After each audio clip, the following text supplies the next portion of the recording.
Hey folks, this is Robin Taylor, Taylor Freelance. We're here to chat with you about why some things don't work when they're supposed to work. And it's largely a story of manufacturing tolerances. But when we are using our 2.0 base pads, 2.0 style base pads for whichever gun, this system is very sensitive to the overall length of the magazine. So here's my example. This is a classic Canik magazine, Canik marked, built by Metgar. Typical 2.0 base pad goes right on. This is actually one of my match mags, which is why all the base pads all beat up. Goes on, no worries. Canik Elite and Canik MC9, particularly the MC9s, goes on a little more tightly. Take 365. Theoretically, it's the same mag tube, right? Looks the same. Everything's pretty much the same, but now it barely fits. Barely fits. Well, here it goes. Slides on, and when you lock it up, it doesn't quite go on all the way. So depending on the tolerances of this piece and how big your mags are and all that kind of stuff, you can get this result either on a SIG or on a Canik. The MC9s are particularly susceptible to having this happen. And when this happens, there is not very much holding this pin in there anymore. And what will happen is this will hit the ground just right, pin comes flying out, and then when they go to take it apart, you have the potential for the wedge to completely come out and springs fly everywhere, and it's a big disaster. So why exactly is this happening?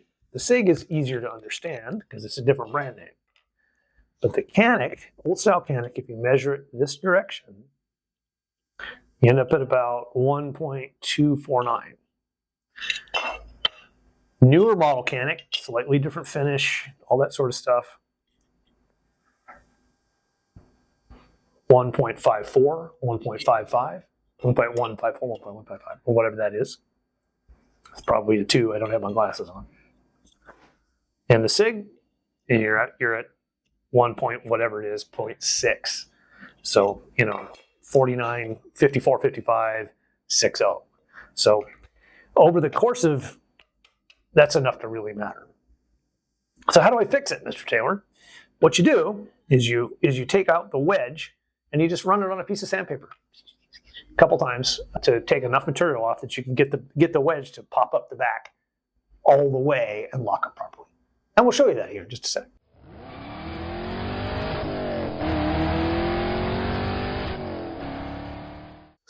Okay, folks, now here we are in the inspection area here at Taylor Freelance. I've got our inspection lights on and all that, and I'm going to show you how to take this thing apart and fix it. So to get the wedge out, you hold the wedge down flat, tap the retaining pin out, and then carefully let go. So now everything's under spring tension, and I've got my wedge out. The wedge has a angled side and a square side, and we're going to work on the square side.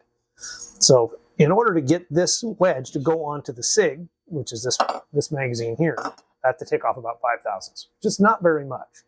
So a simple flat piece of sandpaper, doing this, should pretty rapidly take the amount of material off that we need. You can see the dark lines showing up on my sandpaper.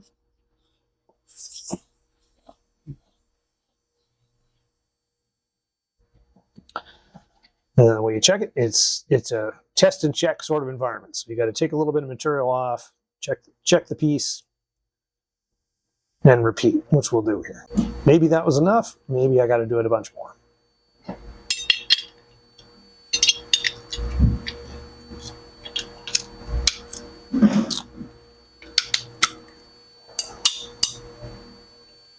Nope, we got to go more.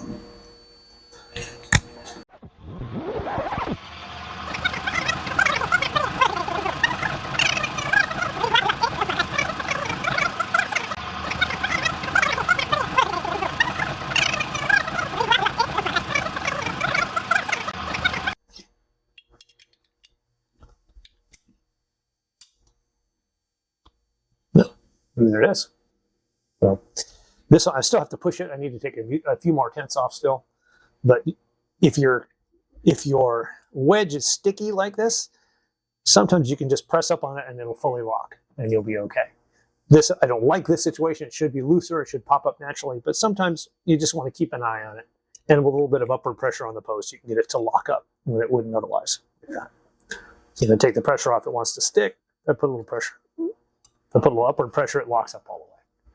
And that's what we're looking for. Is at that lock, it's very, very strong. And shouldn't cause you any further problems. So anyway, that's the fix.